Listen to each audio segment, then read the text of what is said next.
जितिया या जीवित पुत्रिका व्रत। जितिया व्रत 2023 अक्टूबर के पहले हफ्ते में रखा जा रहा है जितिया व्रत। जानिए तिथि और पूजा का मुहूर्त। जितिया व्रत में महिलाएं निर्जला व्रत रखती हैं और पुत्र की लंबी आयु की कामना करती हैं। सप्तमी से शुरू होकर नवमी तिथि तक चलता है यह व्रत।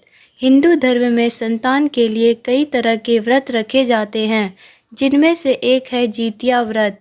इस व्रत को जीवित पुत्रिका व्रत और ज्योतिया पर्व के नाम से जाना जाता है।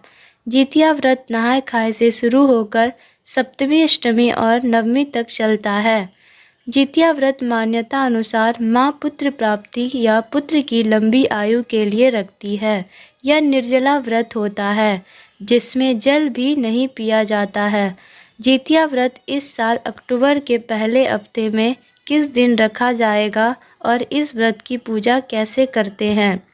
जितिया व्रत की तारीख और शुभ मुहूर्त। जितिया व्रत डेट एंड शुभ मुहूर्त। इस साल 5 अक्टूबर के दिन नहाय खाए है, जिसके चलते अगले दिन यानी 6 अक्टूबर शुक्रवार के दिन जितिया व्रत रखा जाएगा। इस व्रत का पारण अगले दिन 7 अक्टूबर सुबह 10:23 पर किया जाना है। वहीं कुछ ज्योतिषियों का मानना है कि इस साल 6 अक्टूबर के दिन जितिया व्रत रखना शुभ नहीं होगा, इसीलिए इस व्रत को 7 अक्टूबर के दिन रखा जाना सही होगा। व्रत की विधि। जितिया व्रत के दिन स्नान पश्चात स्वच्छ वस्त्र धारण किए जाते हैं। इस दिन भगवान जीमूत वाहन की पूजा की जाती है। कुशा से बनी जीमूत वाहन भगवान की प्रतिमा के समक्ष धूप, दीप, चावल और पुष्प अर्पित किए जाते हैं। इसके अतिरिक्त व्रत में गाय के गोबर और मिट्टी से चील और सियारिन की मूर्ति बनाई जाती है। पूजा करते हुए इनके माथे पर सिंदूर से टीका लगाते हैं और पूजा समाप्त होने के बाद जितिया व्रत की कथा सुनी जाती है।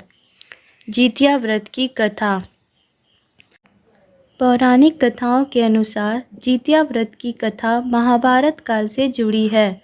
इस कथा के अनुसार जब महाभारत के युद्ध के दौरान अश्वत्थामा ने अभिमन्यु की पत्नी उत्तरा के गर्भ में पल रही संतान को मार दिया था, तो श्री कृष्ण ने अपनी शक्तियों से एक बार फिर उस संतान को जीवित कर दिया। जन्म के बाद इसी पुत्र का नाम जीवित पुत्रिका रखा। माना जाता है कि इसके बाद से ही जितिया या जीवित पुत्रिका व्रत को रखने की परंपरा शुरू हुई थी।